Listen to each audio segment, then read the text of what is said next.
세상에 이런 최악의 위치에 있는 나라가 대체 어디 있습니까?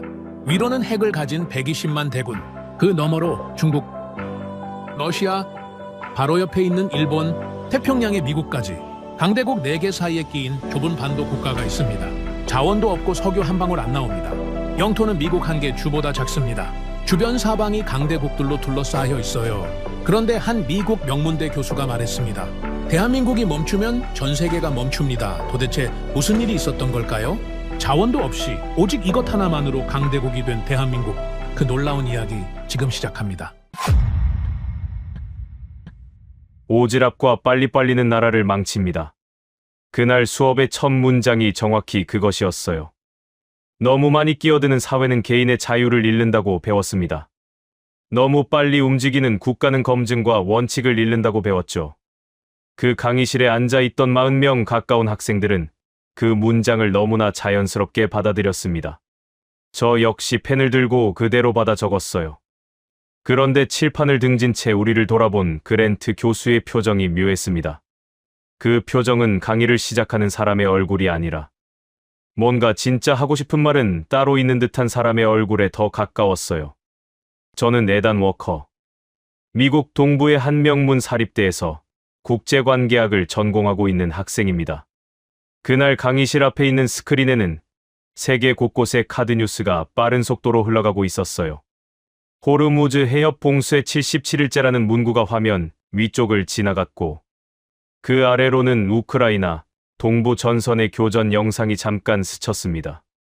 한쪽 구석에는 이스라엘 전투기의 레바논 남부 공습 보도가 작게 떠 있었어요.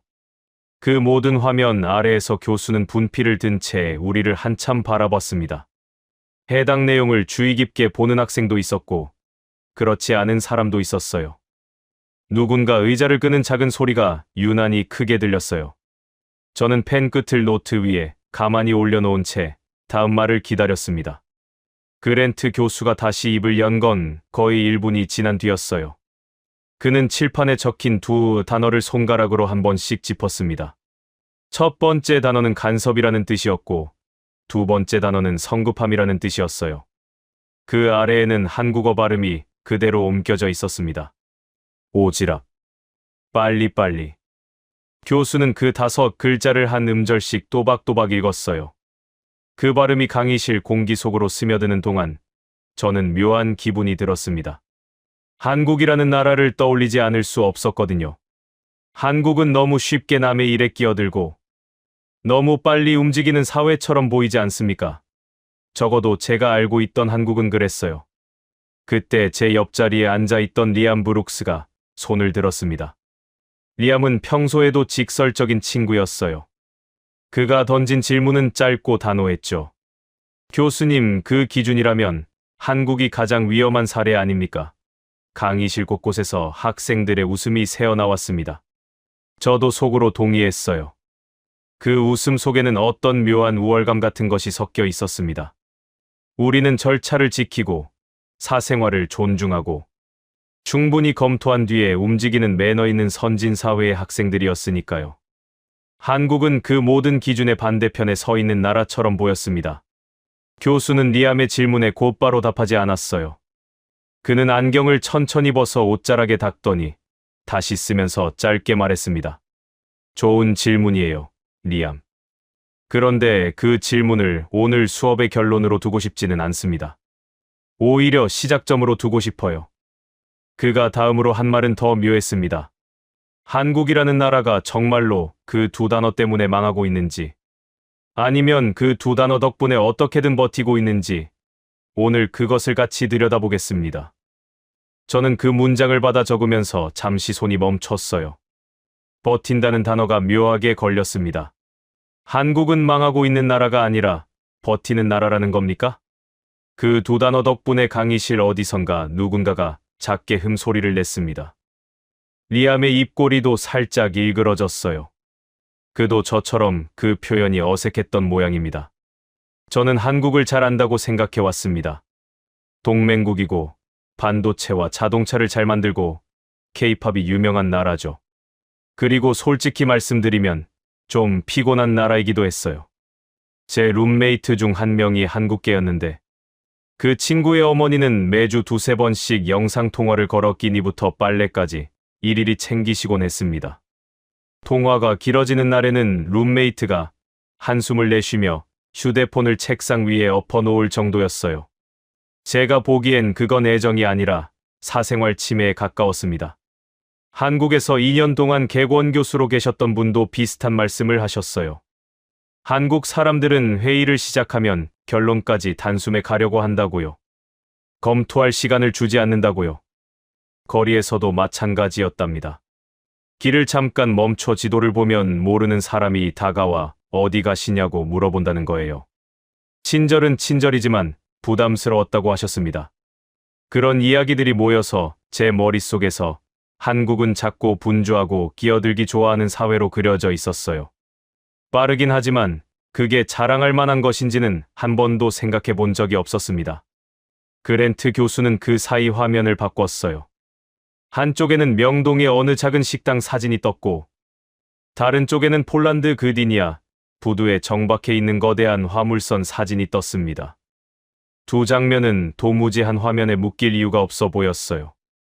식당의 음식 추천과 부두의 무기 인도 사이에 무슨 공통점이 있다는 겁니까? 저는 솔직히 그 화면 구성이 살짝 어이없게 느껴지기도 했습니다. 교수는 화면을 가리키지 않은 채 학생들의 표정만 한참 살폈어요. 강의실에는 종이 한 장 넘기는 소리도 들리지 않았습니다. 그가 다시 입을 열었을 때 목소리는 조금 낮아져 있었어요. 여러분, 한 가지만 미리 말씀드리겠습니다. 오늘 수업이 끝날 때쯤이면 여러분은 이 두 장면을 같은 원리로 설명하게 될 겁니다. 그리고 한국이라는 나라를 지금과는 다른 단어로 부르고 싶어질지도 몰라요. 저는 그 말을 듣고 속으로 가볍게 웃었습니다. 한국을 다른 단어로 부른다. 그게 무슨 소립니까? 저에게 한국은 그저 빠르고 시끄럽고 지나치게 감정적이며 약간 무례한 동맹국이었어요. 거기에 어떤 다른 의미가 들어갈 자리가 있다는 건지 도무지 짐작이 가지 않았습니다. 교수는 마지막으로 칠판에 한 줄을 더 적었어요. 오지랖과 빨리빨리는 언제나 나라를 망치는가. 물음표 하나가 그 문장 끝에서 천천히 그어졌습니다. 분필이 칠판에 닿는 그 짧은 소리가 강의실 안에서 묘하게 길게 울렸어요. 저는 그 물음표를 노트에 옮겨 적으면서 한 가지를 직감했습니다. 오늘 우리가 비판하려던 그 두 단어가 어쩌면 우리가 한 번도 제대로 들여다본 적 없는 어떤 나라의 생존 공식일지도 모른다는 것을. 그 직감은 아주 잠깐 스쳐 지나갔지만 저는 그것을 끝내 떨쳐내지 못했습니다. 노트 위에 잉크가 마르기도 전에 교수는 다음 슬라이드로 넘어갈 준비를 하고 있었어요. 화면 한쪽에는 어느 외국인 여성의 사진이 천천히 떠오르기 시작했습니다. 저는 그 얼굴을 처음 봤어요. 그런데 그 사람의 시선이 묘하게 한국을 향해 있다는 것만큼은 곧 알게 됐습니다. 슬라이드 한가운데에 떠오른 사진은 40대 후반쯤 되어 보이는 백인 여성의 얼굴이었어요. 안경을 쓴 채 살짝 웃고 있었지만 그 눈빛은 웃음보다 훨씬 차분했습니다. 그랜트 교수는 사진 아래에 적힌 이름을 천천히 읽었어요. 사라 윌슨. 그 이름이 강의실 공기 속에 박히는 동안 화면에는 그녀의 양력이 한 줄씩 떠올랐습니다. 하버드대 문화심리학 박사. 비교문화 연구 22년 차. 동아시아 사회행동 연구 권위자. 저는 펜을 멈추고 그 이력을 한참 바라봤어요. 동아시아 옆에 한국이라는 글자가 유독 두꺼운 글씨로 박혀 있었거든요. 교수는 짧게 사라 윌슨을 소개했습니다. 그녀는 일본, 중국, 한국, 베트남을 차례로 연구해 온 사람이었어요. 그런데 가장 오래 머문 나라가 한국이었다고 했습니다. 그녀가 한국에 처음 발을 디딘 건 2019년 봄이었어요.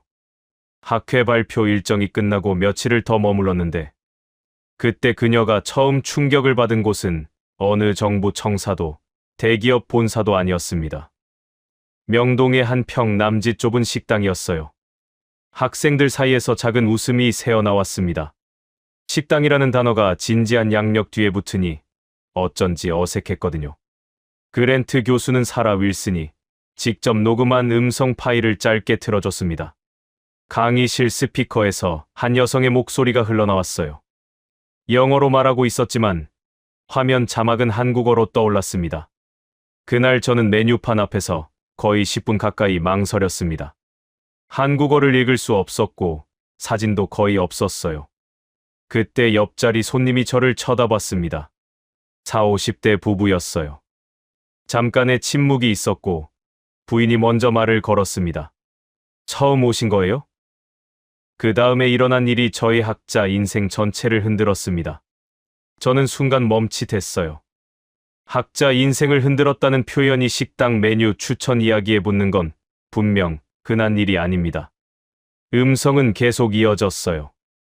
그 부부는 메뉴판을 자기 쪽으로 돌려놓고 손가락으로 하나하나 짚어가며 설명했습니다.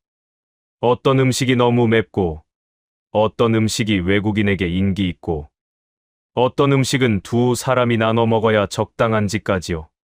그러더니 마지막에는 자기들이 시킨 음식 한 접시를 제 쪽으로 슬쩍 밀어주면서 한 입 먹어보라고 했습니다. 저는 처음엔 거절하려고 했어요. 미국에서 자란 저에게는 부담스러운 친절이었거든요. 그런데 그 부부의 표정에는 통제하려는 기색이 전혀 없었습니다. 실패하지 말라고, 그저 실패하지 말라고 도와주는 표정이었어요. 사라 윌슨의 목소리에는 그 순간을 떠올리는 듯한 미세한 떨림이 있었습니다. 녹음은 잠시 끊겼고 강의실은 조용해졌어요. 저는 그 문장을 되뇌었습니다. 통제가 아니라 실패하지 말라는 마음. 그 문장을 적으면서 묘한 감정이 올라왔어요. 제 룸메이트 어머니의 그 영상통화가 떠올랐기 때문입니다. 끼니를 챙기시던 그 목소리가요. 그동안 저는 그것을 사생활 침해라고만 정리해두고 있었어요. 그런데 사라 윌슨의 음성을 듣고 나니 그 영상통화의 결도 조금 다르게 들리기 시작했습니다. 그게 통제였을까요? 아니면 실패하지 말라는 마음이었을까요? 교수는 음성 파일을 끄고 다음 화면을 띄웠습니다. 이번에는 서울 지하철 사진이었어요. 사라 윌슨이 두 번째 충격을 받은 장소가 거기였다고 했습니다. 학회가 끝난 다음 날, 그녀는 약속 장소를 찾아가다가 환승 통로에서 길을 잃었어요. 종이 지도를 펴놓고 두리번거리고 있었답니다. 그때 한 여학생이 다가왔습니다. 영어가 아주 유창한 편은 아니었지만 그 학생은 망설이지 않고 물었답니다. 어디 가세요? 사라 윌슨이 약속 장소의 이름을 대자 학생은 짧게 끄덕이더니 따라오라는 손짓을 했습니다. 그 다음이 조금 의외였어요. 학생은 길을 알려주고 떠나지 않았습니다. 같은 열차에 함께 올라탔고 갈아타는 역에서 같이 내렸으며 출구를 지나 약속 장소가 보이는 사거리까지 동행했어요. 사라 윌슨은 처음에 같은 방향이라서 그러는 줄 알았다고 했습니다. 그런데 사거리에서 학생이 가볍게 인사하고 돌아서는 걸 본 순간 알았답니다. 학생은 자기가 가던 방향과는 정반대 쪽에서 와서 그녀를 위해 두 정거장을 거꾸로 갔다가 다시 돌아가야 하는 거리를 동행한 거였어요. 사라 윌슨은 그날 밤 호텔로 돌아오는 길에 한참을 멍하니 앉아 있었다고 적었습니다. 그녀의 연구 노트에는 그날 밤 적은 한 문장이 그대로 남아 있었습니다. 화면에 그 문장이 떴어요. 한국 사람들은 길을 알려주지 않는다. 길을 데려다준다. 강의실이 아주 잠깐 조용해졌습니다.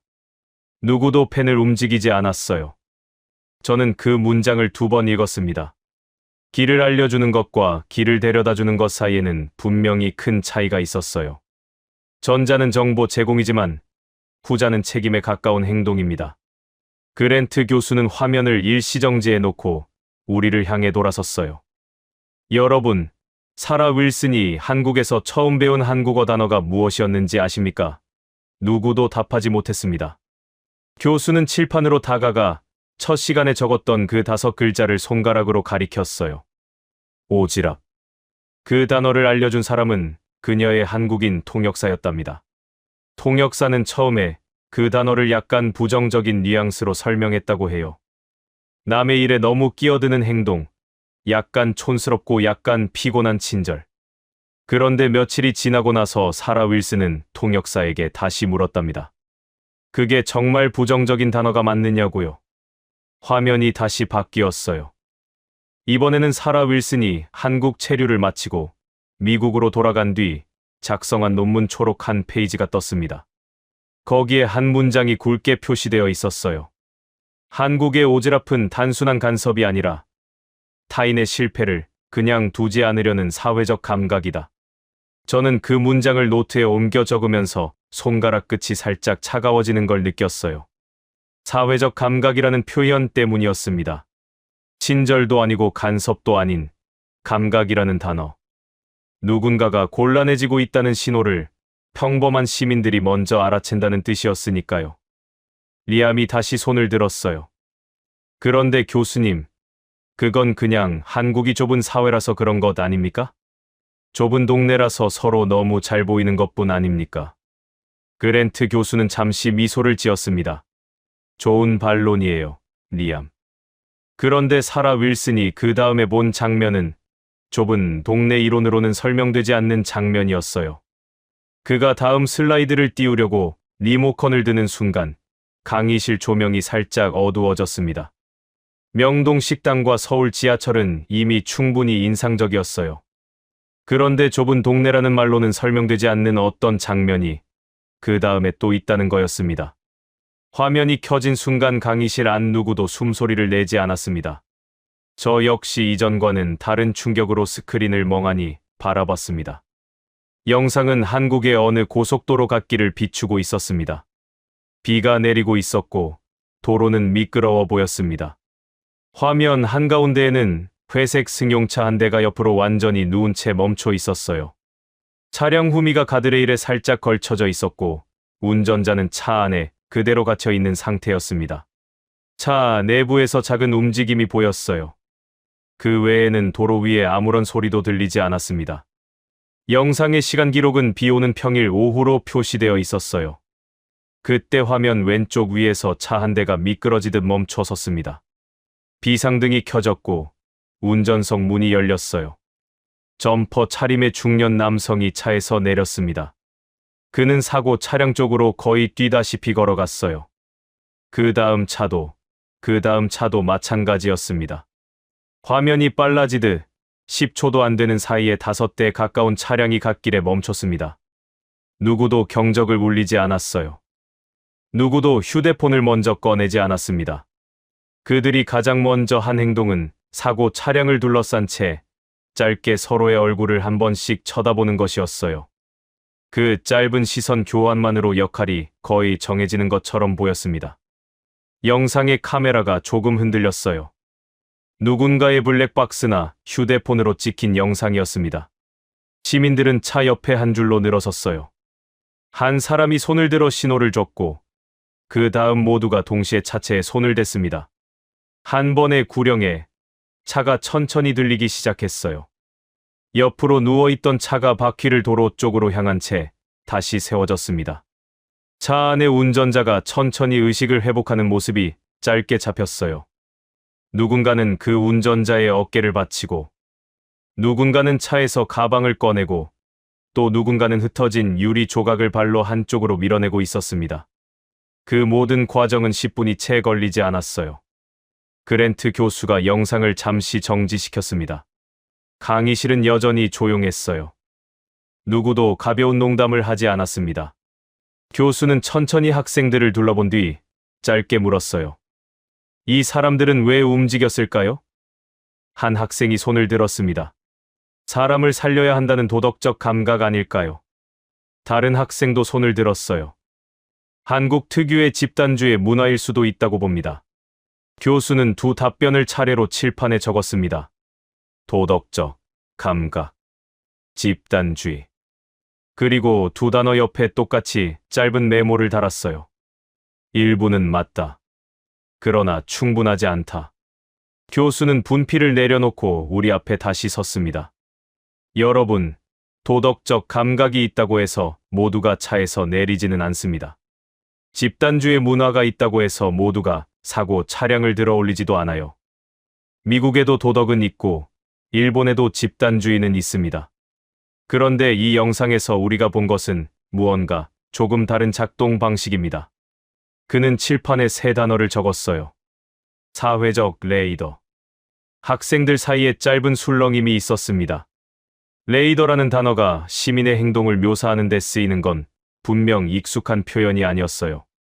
교수는 그 단어를 풀어 설명하기 시작했습니다. 한국 사회에는 작은 이상 신호를 보았을 때 그것을 완전히 남의 일로 처리하지 않으려는 경향이 있다는 거였어요. 사고 차량은 그 신호의 가장 명확한 형태입니다. 그러나 그 신호는 훨씬 덜 명확한 형태로도 한국인들에게 잡힙니다. 메뉴판 앞에서 망설이는 외국인, 환승 통로에서 두리번거리는 사람, 길에 떨어진 지갑, 짐을 들고 계단 앞에서 멈칫거리는 노인. 한국인은 이 신호를 보면 일단 한 박자 망설이지만 그 망설임의 끝에서 결국 움직이는 사람이 다른 나라보다 훨씬 많다는 것이었어요. 화면이 바뀌었습니다. 이번에는 다른 영상이었어요. 어느 도심 사거리에서 화물차의 적재함이 살짝 열린 채 달리고 있었고 신호 대기에서 멈추는 순간 박스 수십 개가 도로 위로 쏟아졌습니다. 운전자는 당황해서 차에서 내렸어요. 그 순간 옆 차선에 멈춰 있던 차들의 비상등이 차례로 켜졌습니다. 두세 명이 차에서 내렸고 그 뒤로 보행자 몇 명이 인도에서 뛰어내려왔어요. 누군가는 신호를 보고 차들을 막아 세웠고 누군가는 박스를 인도 쪽으로 옮겼습니다. 화물차 운전자는 처음에는 어쩔 줄 몰라 했지만 곧 그 사람들과 함께 손을 움직이기 시작했어요. 영상이 끝난 뒤 그랜트 교수가 다시 입을 열었습니다. 이 사람들은 서로 모르는 사이입니다. 보상도 없습니다. 신원도 거의 드러나지 않아요. 그런데도 움직였습니다. 왜일까요?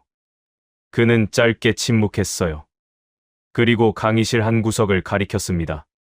거기에 박민지가 앉아 있었어요. 그녀는 한국에서 온 대학원생이자 그 수업의 조교였습니다. 교수는 민지에게 의견을 물었어요. 한국에서 자란 사람으로서 이 장면들을 어떻게 설명하시겠습니까? 민지는 잠시 망설이다가 천천히 말했습니다. 솔직히 말씀드리면 한국 사람들이 친절해서 그런 게 아닙니다. 민지의 첫 마디였어요. 강의실이 살짝 술렁였습니다. 친절해서가 아니라면 무엇 때문이라는 건지 모두가 다음 말을 기다렸어요. 민지는 이어 말했습니다. 누군가 곤란해하는 걸 보고도 그냥 지나치면 한국 사람들은 더 불편합니다. 그게 도덕이라기보다 그냥 몸에 배어 있는 거예요. 어릴 때부터 부모님이 그랬고, 동네 어른들이 그랬고, 학교 선생님이 그랬습니다. 그래서 도와주지 않으면 마음에 무언가 걸리는 느낌이 남아요. 그 작은 불편이 한국 사회에서는 꽤 강한 행동 동력입니다. 그 말이 끝나자 교수는 다시 칠판으로 돌아갔어요. 그는 사회적 레이더라는 단어 옆에 한 문장을 더 적었습니다. 한국에서는 누군가의 위험이 너무 오래 혼자 남아있지 않는다. 저는 그 문장을 옮겨 적으면서 갑자기 가슴이 묘하게 무거워지는 걸 느꼈어요. 미국에서는 도와주지 않는 것이 무례가 아닙니다. 사생활 존중이고 절차적 신중함이며 합리적 거리감이에요. 그런데 한국에서는 도와주지 않는 것 자체가 마음에 걸린다는 겁니까? 그 차이는 단순한 친절의 정도가 아니었습니다. 사회 전체가 위기 신호에 반응하는 방식이 다른 거였어요. 리암이 또 손을 들었어요. 그런데 그게 정말 위기 때 작동합니까? 아니면 평상시에만 그렇게 보이는 겁니까? 그랜트 교수는 그 질문을 기다리고 있던 사람처럼 고개를 끄덕였습니다. 좋은 질문입니다, 리암. 그게 평상시에만 작동한다면 그저 친절한 사회입니다.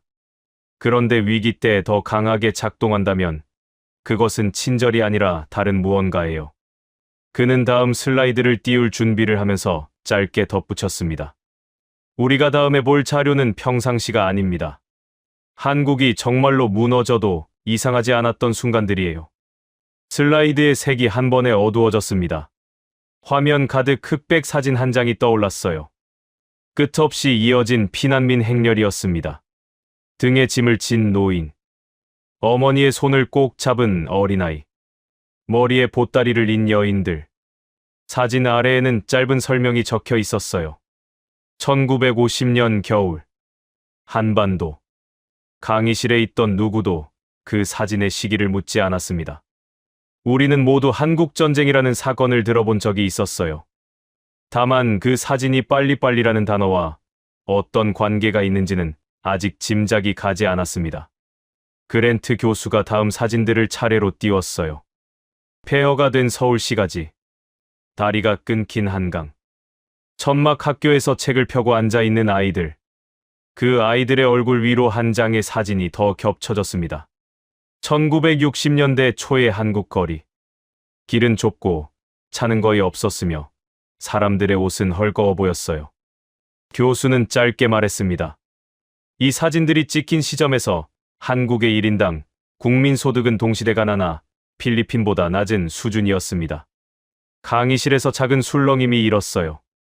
한국이 그 정도였다는 걸 알고는 있었지만 사진과 함께 보는 건 또 다른 감각이었습니다. 화면이 바뀌었습니다. 이번에는 1960년대 후반의 어느 공장 내부였어요. 좁은 공간에 여공들이 빼곡히 앉아 있었습니다.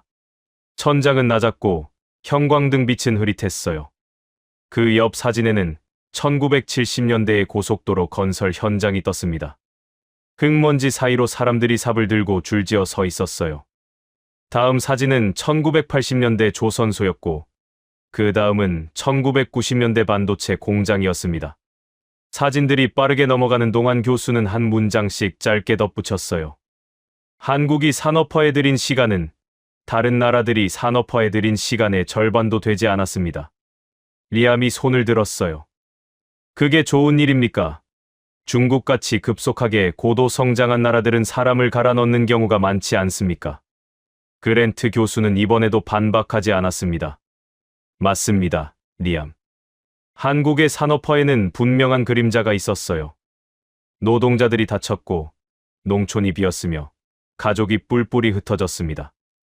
빨리빨리에는 분명히 사람을 지치게 하는 면이 있었어요.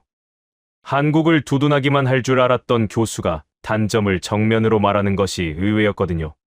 그런데 그 다음 문장이 묘했어요. 그 그림자에도 불구하고 한국 사람들이 빨리빨리를 끝내버리지 못한 이유가 무엇이라고 생각하십니까? 교수는 학생들에게 질문을 던지고 천천히 둘러봤습니다. 누구도 답하지 못했어요. 교수는 새 슬라이드를 띄웠습니다. 1997년이라고 적힌 자막 아래 사람들이 길게 줄을 선 사진이 떴어요. 외환위기 당시의 은행 앞 풍경이었습니다. 그 옆에는 또 다른 사진이 떴어요. 종로의 한 사거리에 사람들이 줄을 서서 결혼반지와 돌반지를 내놓고 있는 장면이었습니다. 화면 아래에는 짧은 설명이 적혀 있었어요. 1998년 약 350만 명 참여, 약 227톤의 금이 모인 캠페인. 강의실에 묘한 정적이 흘렀습니다. 미국 학생들에게도 그 장면은 낯설지 않았어요. 다큐멘터리에서 본 적이 있다는 표정이 몇 군데에서 보였습니다. 교수는 짧게 말했어요. 한국 사람들이 그때 결혼반지를 내놓은 이유는 정부가 시킨 게 아니었습니다. 빨리 대처하지 않으면 나라가 무너진다는 감각을 그들이 먼저 가졌기 때문이었어요. 늦으면 안 된다. 이 감각이 한국에는 거의 본능처럼 박혀 있습니다. 그 본능은 단 한 세대에서 만들어진 게 아니에요. 전쟁, 분단, 폐허, 군사정변, 산업화. 외환위기를 한 세기도 안 되는 시간 안에 모두 통과한 사회의 기억입니다. 저는 그 문장을 받아 적으면서 잠시 손이 멈췄습니다. 한 세기도 안 되는 시간 안에 그 모든 사건을 통과한 사회. 미국 학생인 제 입장에서 그 무게는 쉽게 가늠되지 않았어요. 미국은 본토에서 그런 규모의 폐허를 겪은 적이 없는 나라입니다. 그래서 우리는 느긋함을 미덕이라고 부를 수 있는 거예요. 충분히 검토하고 토론한 뒤에 움직여도 나라가 무너지지 않는다는 전제가 우리에게는 있습니다. 그런데 한국에는 그 전제가 처음부터 주어진 적이 없었던 거였어요.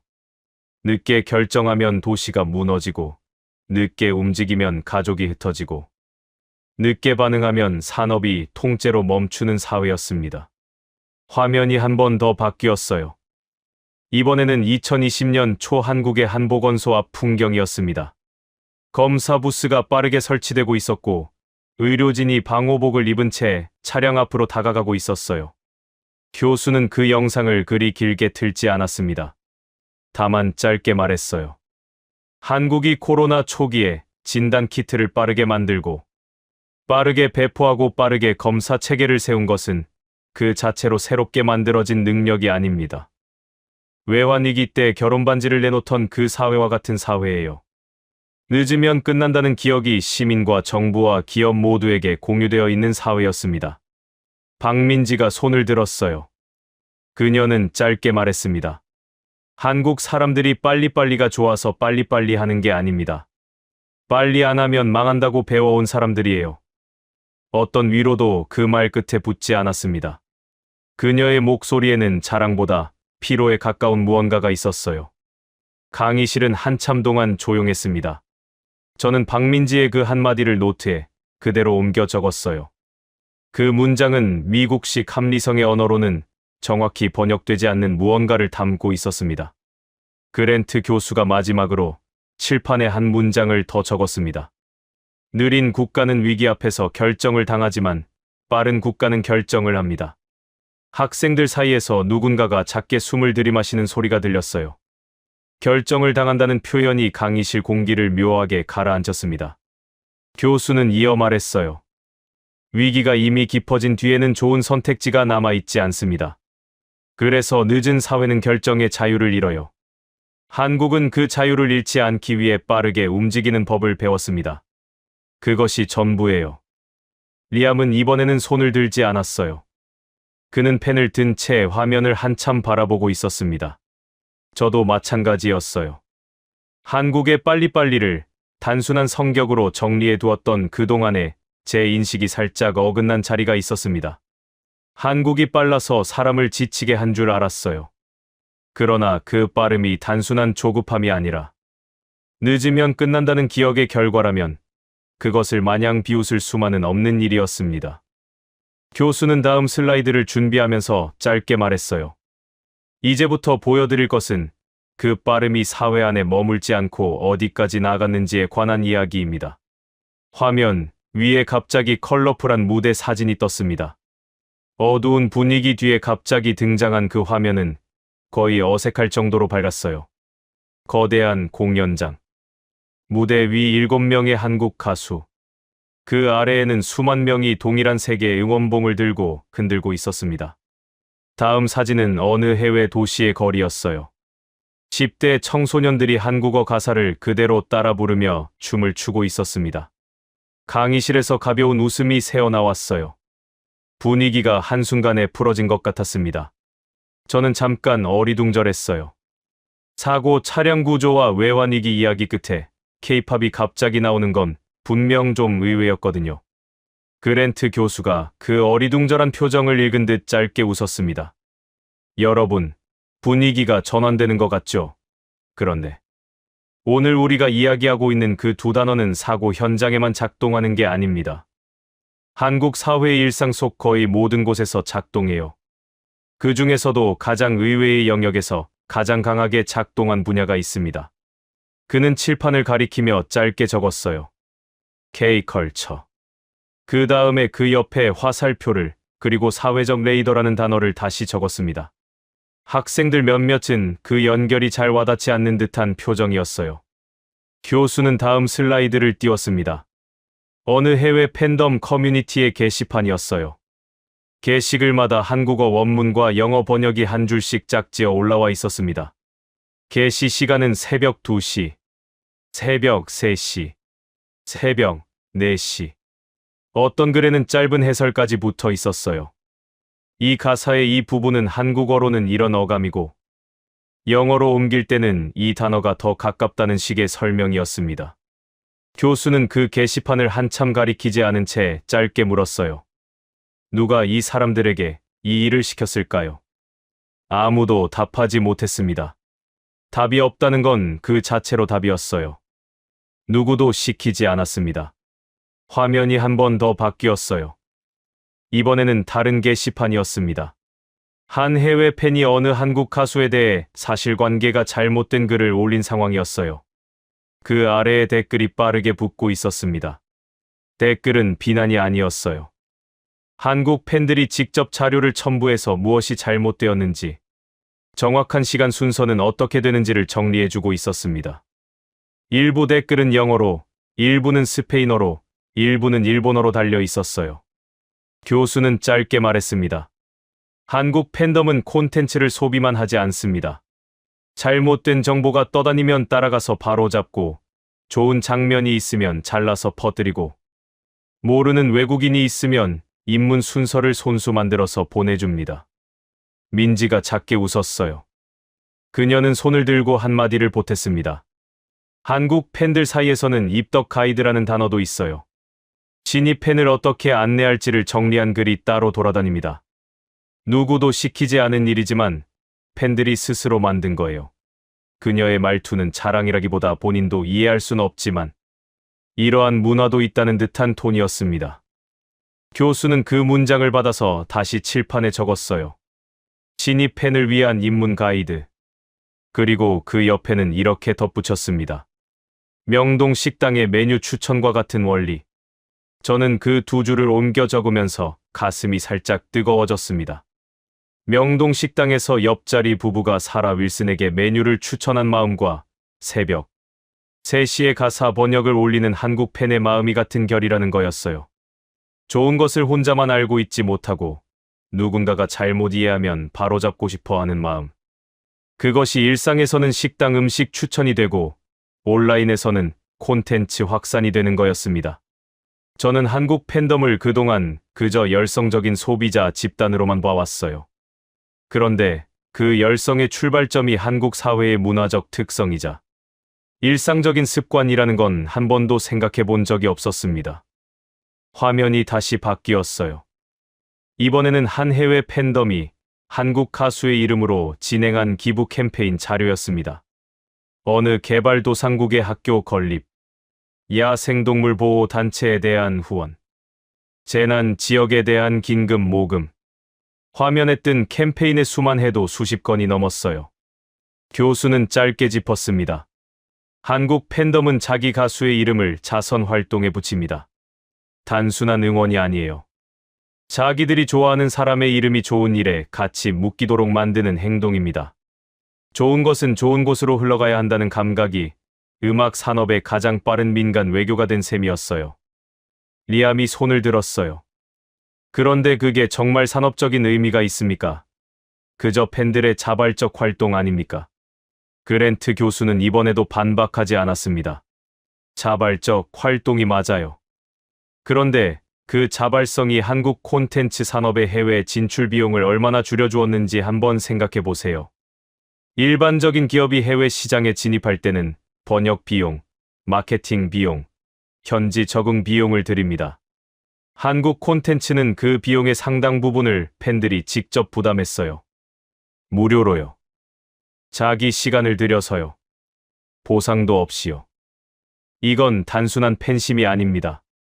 콘텐츠가 국경을 넘을 때 가장 빠른 보이지 않는 운송망이에요. 저는 그 문장을 적으면서 살짝 미간을 좁혔습니다. 보이지 않는 운송망이라는 표현이 묘했어요. K-팝이 세계로 퍼진 이유를 분석한 자료는 많습니다. 음악적 완성도, 안무의 정교함, 영상 미학, 글로벌 플랫폼의 발달. 모두 사실이에요. 그러나 그 위에 한국식 오지랖이라는 한 겹이 더 있었다는 해석은 처음 들어보는 것이었습니다. 식당에서 시작된 그 마음이 새벽의 게시판으로 옮겨가고 다시 해외 자선 캠페인으로 확장된다는 거였어요. 민지가 다시 입을 열었어요. 그런데 그 오지랖이 늘 좋기만 한 건 아니에요. 그녀의 목소리는 차분했습니다. 한국 팬덤은 때로 너무 과열돼요. 누군가의 사생활이 너무 깊이 파헤쳐지기도 하고 의견이 다른 팬들을 공격하기도 합니다. 그런 부분은 솔직히 부끄러워요. 강의실은 잠시 조용해졌어요. 그녀의 말이 끝나자 그랜트 교수는 짧게 고개를 끄덕였습니다. 맞습니다. 오지랖은 방향을 잃으면 폭력이 됩니다. 우리가 오늘 이 수업에서 그 부작용을 회피할 생각은 없어요. 다만 지금까지 우리가 본 건 같은 마음이 위기와 콘텐츠를 향했을 때 어떤 결과를 만드는지에 대한 이야기였습니다. 교수는 화면을 다시 바꿨어요. 이번에는 K-팝이 아니었습니다. 거대한 공장 내부였어요. 작업복을 입은 사람들이 거대한 강철 부품을 옮기고 있었고 그 옆에는 노란 헬멧을 쓴 엔지니어들이 도면을 들여다보고 있었습니다. 화면 한쪽에는 짧은 자막이 떠 있었어요. 한국의 어느 방산 공장. 강의실의 분위기가 다시 한번 바뀌었습니다. K-팝이 시작이라면 다음 장면은 분명 다른 무게의 이야기였어요. 화면 속 공장은 우리가 막 보고 온 K-팝 공연장과는 정반대의 공기를 갖고 있었습니다. 형광등의 빛이 차가웠고 바닥에는 노란색 안전선이 정확한 간격으로 그어져 있었어요. 작업복을 입은 사람들이 거대한 차체에 손을 올리고 있었고 그 옆에는 검사자가 클립보드를 들고 한자리에 한참을 서 있었습니다. 화면 위에 짧은 자막이 떴어요. 한국형 전차 K2 생산 라인. 학생들 사이에서 누군가가 짧게 헛기침을 했습니다. 분위기가 그 한마디 묵직하게 가라앉았어요. 저는 펜을 다시 고쳐 잡았습니다. 그랜트 교수는 화면을 가리키며 말했어요. 오늘 우리가 이야기한 그 두 단어가 가장 냉정한 산업 능력으로 바뀌는 곳이 있습니다. 바로 방산입니다. 무기를 사고 싶어 하는 나라는 늘 많아요. 그런데 정작 생산을 쳐낼 수 있는 나라는 많지 않습니다. 주문은 있어도 공장이 없고 예산은 있어도 라인이 밀리면 실제 인도까지 몇 년이 걸려요. 전쟁이 길어질수록 그 시차는 그 자체로 위협이 됩니다. 교수는 그 다음 화면에 한 줄짜리 문구를 띄웠어요. 무기는 만들 수 있는 나라보다 약속한 날짜에 인도할 수 있는 나라가 더 적다. 그 문장이 강의실 공기를 한 번에 무겁게 만들었습니다. 우리는 안보 관련 수업에서 미국과 유럽의 방산 공급망 정체 이야기를 여러 번 들어왔어요. 라인이 밀려있고 인력이 부족하고 부품 공급이 늦어지고 있다는 보고들이 쌓여 있었습니다.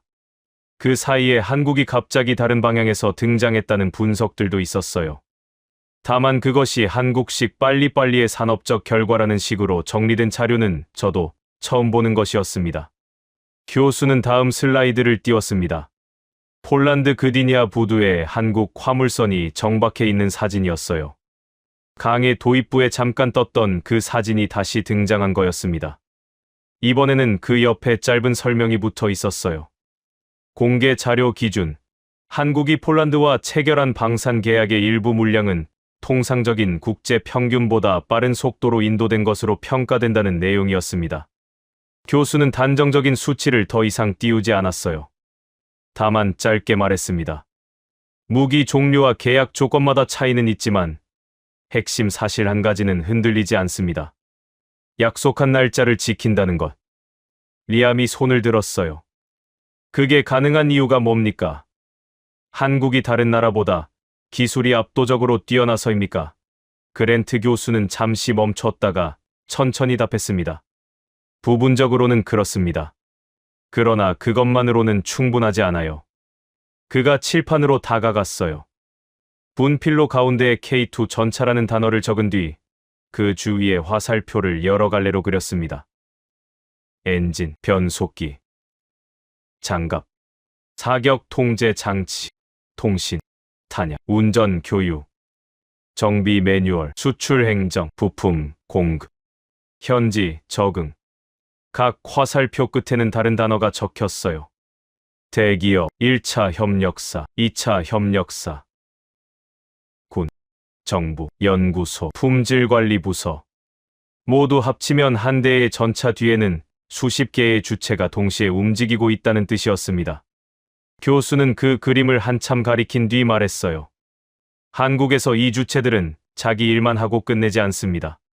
협력사 부품에 문제가 보이면 본사 엔지니어가 협력사 라인까지 직접 내려가요. 군에서 사용 중에 문제가 발견되면 그 피드백이 다음 생산 로트에 곧바로 반영됩니다. 수출 행정에서 막힌 서류가 생기면 정부 부처와 기업이 거의 같은 회의실에서 조율해요. 교수는 분필을 잠깐 내려놓고 짧게 말했습니다. 이것이 한국식 산업화된 오지랖입니다. 강의실이 잠시 조용해졌어요. 산업화된 오지랖이라는 표현이 칠판 한쪽에 적히는 동안 학생들 몇몇이 펜을 멈췄습니다. 저도 그 단어를 노트에 옮겨 적었어요. 그동안 한국의 빠른 납기를 그저 노동 강도의 결과로만 정리해 두었던 제 머릿속이 살짝 엉키기 시작했습니다. 노동 강도만으로는 이 그림이 그려지지 않았어요. 노동 강도는 한 사람이 더 오래 일한다는 뜻이지만 산업화된 오지랖은 여러 사람이 동시에 같은 문제에 끼어든다는 뜻이었거든요. 화면이 한 번 더 바뀌었습니다. 이번에는 어느 미사일 부품 공장의 내부였어요. 작업자들은 정전기 방지 작업복을 입고 있었고 손목에는 작은 띠를 차고 있었습니다. 자막에는 짧은 설명이 붙었어요. 정전기는 미사일 회로에 보이지 않는 손상을 남길 수 있다. 그래서 작업복, 손목띠, 바닥재까지 모두 정전기 관리에 맞춰 설계된다. 다음 화면에는 작은 종이 한 장이 클로즈업 되어 있었어요. 부품마다 붙어있는 이력 카드였습니다. 어느 작업자가 언제 조립했는지, 누가 검사했는지가 한 장에 적혀 있었어요. 민지가 짧게 말했습니다. 한국 공장에서는 빠르다고 대충 만든다는 말이 가장 잘못된 외부 인식입니다. 그녀는 잠시 멈춘 뒤 덧붙였습니다. 그래서 빠르게 가는 만큼 기록을 더 촘촘히 남깁니다. 어느 작업자, 어느 시점, 어느 조건에서 만들어졌는지가 부품 한 개 단위로 추적돼요. 그게 없으면 빠른 게 사고가 됩니다. 교수는 그 말을 받아 칠판에 짧게 적었습니다. 속도만 있으면 사고가 된다. 그러나 기록이 붙으면 시스템이 된다. 저는 그 말을 들으면서 가슴 한쪽이 묘하게 뜨거워지는 걸 느꼈어요. 교수는 다른 사례들을 짧게 짚었어요. 자주포 K9, 경공격기 FA-50, 지대공 미사일 천궁 계열. 각각의 개발과 양산 과정이 무엇 하나 단순한 게 없었습니다.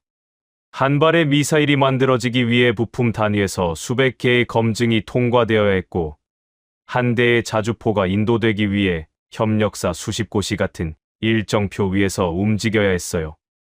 이 일정표를 지키는 능력이 결국 약속한 날짜에 약속한 물건을 부두에 내려놓는 능력으로 이어진다는 것이었습니다. 그게 빨리빨리의 산업적 의미였어요. 리암이 마지막으로 손을 들었어요. 그러면 이건 사실상 한국이 다른 나라가 못하는 일을 한다는 이야기 아닙니까? 그랜트 교수는 짧게 미소를 지었습니다. 한국이 모든 면에서 우월하다는 이야기는 아닙니다, 리암. 다른 나라들도 각자의 강점이 있어요. 다만 빨리빨리와 오지랖과 기록이라는 세 가지가 동시에 한 산업 안에 결합된 사례는 흔하지 않습니다. 강의실은 한참 조용했습니다. 누구도 가벼운 말을 보태지 않았어요. 저는 아까 메모해놨던 노트를 다시 읽어보았습니다. 서두에서 우리가 비웃었던 그 두 단어가 명동식당과 지하철과 사고, 차량과 외환위기와 케이팝을 거쳐 결국 어느 미사일 공장의 정전기 관리와 부품 이력 카드까지 이어지고 있다는 사실이 뒤늦게 한꺼번에 밀려왔어요.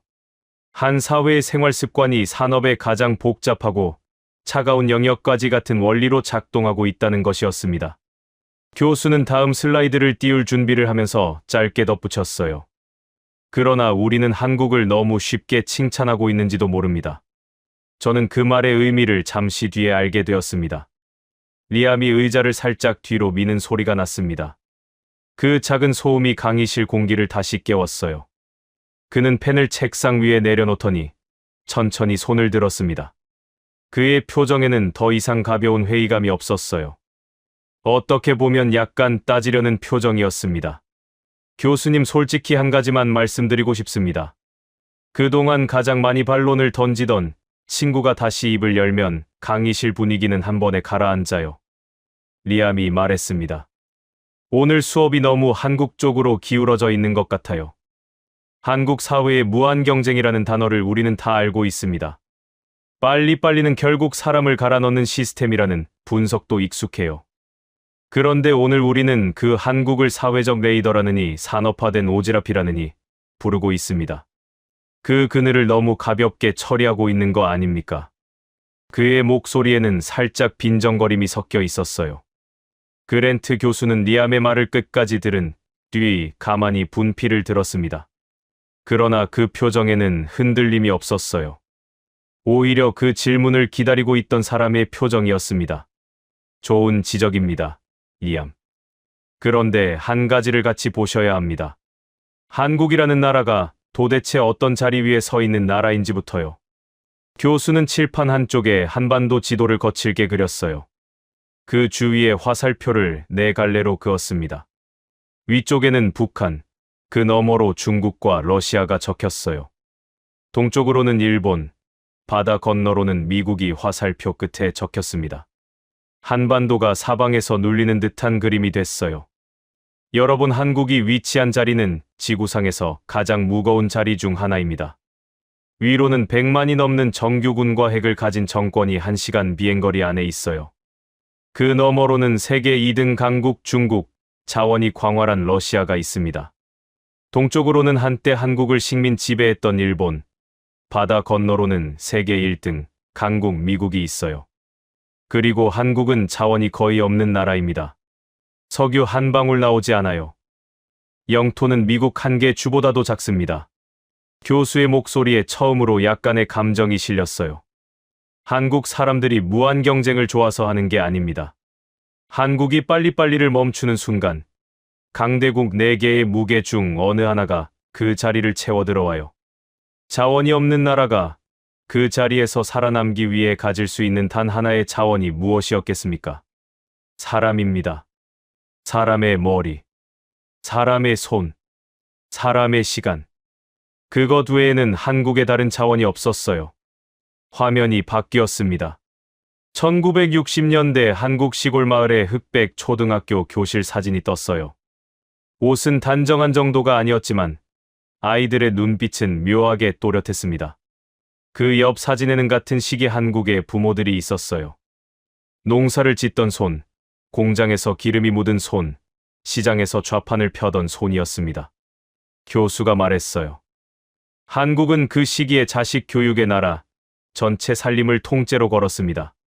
농촌 부모는 논밭을 팔아 자식을 도시 학교에 보냈어요. 공장 노동자는 야근 수당을 모아 자식의 학원비를 댔습니다. 부모의 한 끼를 줄여서 자식의 책 한 권을 사주는 일이 한국 사회 전체에서 약속처럼 일어났어요. 박민지가 손을 들었어요. 그녀의 목소리에 떨림이 섞여 있었습니다. 사실 저희 큰할머니도 그러셨어요. 평생 글을 모르고 사신 분이셨는데 자식 5명을 다 학교에 보내셨습니다. 본인은 평생 한 끼 잘 못 드시면서요. 한국 가정 거의 모든 집에 그런 어른이 한 분씩 계실 거예요. 그분들이 한국이라는 나라의 진짜 자원이었습니다. 교수는 다음 화면을 띄웠습니다. 국제학업성 취도 평가 자료였어요. 수학과 과학과 일기에서 한국 학생들의 성적은 세계 최상위권에 자리 잡고 있었습니다. 그 옆에는 대학 진학률, 연구개발 인력 비율이 차례로 떴어요. 모든 항목에서 한국은 세계 최상위에 있었습니다. 자원이 없는 나라가 어떻게 반도체와 자동차와 조선과 방산을 동시에 가질 수 있겠습니까? 한국 부모들이 자기 한 끼를 줄여 자식의 책 한 권을 사주었기 때문입니다. 교수는 화면을 다시 바꿨어요. 짧게 머리를 깎은 청년들이 군복을 입고 도열해 있는 장면이었습니다. 옆에는 어머니가 청년의 손을 가만히 잡고 있는 사진이 있었어요. 그리고 한 가지 더 있습니다. 한국 남성은 대부분 군복무를 합니다. 자기 인생에서 1년 반 가까운 시간을 떼어내 군복을 입어요. 한국의 거의 모든 가정에 군복무를 한 사람이 한 명씩 있습니다. 아버지, 형제, 아들, 친구. 그 사람들이 자기 인생의 한 시기를 내 가족과 내 나라를 지키는 일에 통째로 바친 경험을 공유하고 있어요. 미국에도 군대가 있습니다. 그러나 미국은 직업군의 비중이 큰 자원군 체제예요. 한국은 다릅니다. 농촌의 자식이, 공장의 자식이, 명문대생이 다 같이 군복을 입고 한 시기를 보내요. 그 안에서 그들은 한 가지를 배운다고 합니다. 내 가족이 자고 있는 동안 누군가는 깨어 있어야 한다는 사실. 내 친구가 보초를 서는 동안 나는 잠을 잔다는 사실. 그 친구가 잠들 때 내가 보초를 선다는 사실. 그 단순한 교대가 한 사회 전체의 책임감을 만듭니다. 그것이 한국의 애국심이에요. 큰 구호가 아니라 내 옆 사람을 위해 내 자리에서 깨어있겠다는 그 작은 약속이요. 저는 그 문장을 옮겨 적으면서 가슴이 묘하게 뜨거워졌어요. 한국 사람들의 빨리빨리 안에는 분명히 그 책임감이 들어 있었습니다. 한국 사람들의 오지랖 안에도 분명히 그 책임감이 들어 있었어요. 누군가가 어려움에 처해 있다는 신호를 받고 일단 움직이는 그 감각은 어쩌면 한국 사회가 군복을 통과한 사람들로 가득 찬 사회이기 때문에 더 강하게 작동하는 것이었습니다. 내 자리에서 내 몫을 하지 않으면 옆 사람이 무너진다는 그 감각이 사회 전체에 깔려 있는 거였어요. 박민지가 다시 입을 열었습니다. 한국 남성들이 군대 이야기를 하면서 자주 하는 말이 있어요. 거기서 사람이 된다고요. 처음에는 농담인 줄 알았어요. 그런데 어느 순간 그게 농담이 아니라는 걸 알게 됐습니다. 그 청년들이 그 시기에 내 가족과 내 나라를 위해 잠을 줄이고 추위를 견딘 경험을 가지고 사회로 돌아오는 거예요. 그 사람들이 한국 사회 곳곳에서 일하고 있습니다. 클린룸에서, 공장에서, 사무실에서, 부두에서요. 그랜트 교수는 가만히 고개를 끄덕였습니다. 한국은 자원이 없어서 사람을 길렀고 사람이 곧 자원이 된 나라입니다. 부지런함과 성실함, 끈기와 책임감, 높은 지능과 교육에 대한 헌신, 그리고 내 가족과 내 나라를 지켜야 한다는 애국심. 그것이 강대국 4개의 무게 사이에서 한국이라는 나라를 끝까지 세워둔 힘이에요. 한국의 빨리빨리는 그 사람들의 시간 위에서 작동합니다. 한국의 오지랖은 그 사람들의 마음 위에서 작동해요. 교수는 칠판으로 돌아가 마지막 한 줄을 적었어요. 한국에는 자원이 없었다. 그래서 한국 사람들이 곧 자원이 되었다. 강의실 안에 어떤 의자 끄는 소리도 들리지 않았습니다. 교수는 학생들을 한참 둘러본 뒤 짧게 말했어요. 오늘 수업은 여기까지입니다. 자원이 없는 자리에서 사람으로만 살아남은 사회, 부모가 자식을 위해 작아진 사회, 자식이 가족과 나라를 위해 군복을 입은 사회가 어떻게 빠르고 정확하고 끈질긴 사회가 되었는지를 한 번 더 떠올려 보셨으면 합니다. 저는 노트를 천천히 덮었습니다. 한국이라는 나라를 처음 다른 단어로 부르고 싶어진 저녁이었어요. 빠르고 시끄럽고 약간 무례한 동맹국이라는 그동안의 정리가 너무 부끄럽게 느껴졌습니다. 한국은 자원이 없어서 사람을 길러낸 나라였어요. 한국 부모는 자기를 작게 만들어 자식의 책을 사준 사람들이었고, 한국 자식들은 자기 인생의 한 시기를 군복으로 채운 사람들이었습니다. 그 사람들이 만든 사회가 지금 세계의 메모리, 세계의 부두, 세계의 공연장에 자기 자리를 가지고 있었어요. 저는 강의실을 나서면서 한국이라는 나라를 다시 처음부터 공부해야겠다고 짧게 다짐했습니다. 자, 오늘 이야기는 여기까지입니다. 해외 전문가의 시선으로 시나리오를 구성해서 우리 민족의 특성을 한번 들여다본 시간이었는데요. 옛날에 우리 진짜 그렇게 살았잖아요. 버스에서 앉은 사람이 서 있는 모르는 사람 가방 들어주고 어르신들한테 자리 꼬박꼬박 양보하고, 밖에서 놀다 목마르면 아무 집이나 들어가서 아줌마 물 한 잔 주세요 하던 시절. 옆집 숟가락 개수까지 다 알고 이웃끼리 가깝게 왕래하면서 지내던 시절. 음식이나 반찬 같은 거 하면 나눠 먹고, 빈 그릇에 음식 담아 돌려주던 그런 정이 있었고, 따뜻한 오지랖이 있었는데, 요즘엔 그런 게 거의 없는 것 같아서 가끔씩 그런 낭만이 있던 시절이 그립습니다. 생각해보면 우리 국민들 진짜 대단한 것 같아요. 그 폐허 위에서 한강의 기적을 일궈내고 자식 세대를 위해 교육에 투자하고 그런 것들이 있어서, 그리고 빨리빨리 문화가 정말 원동력이 되어서 오늘날 이렇게 선진국이 된 것 같습니다. 오늘 영상 유익하셨다면 구독과 좋아요 부탁드리고요. 이 영상을 주변에 널리 공유 부탁드리겠습니다.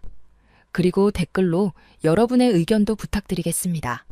다음에 더 유익한 영상으로 찾아뵙겠습니다. 끝까지 시청해주셔서 감사합니다.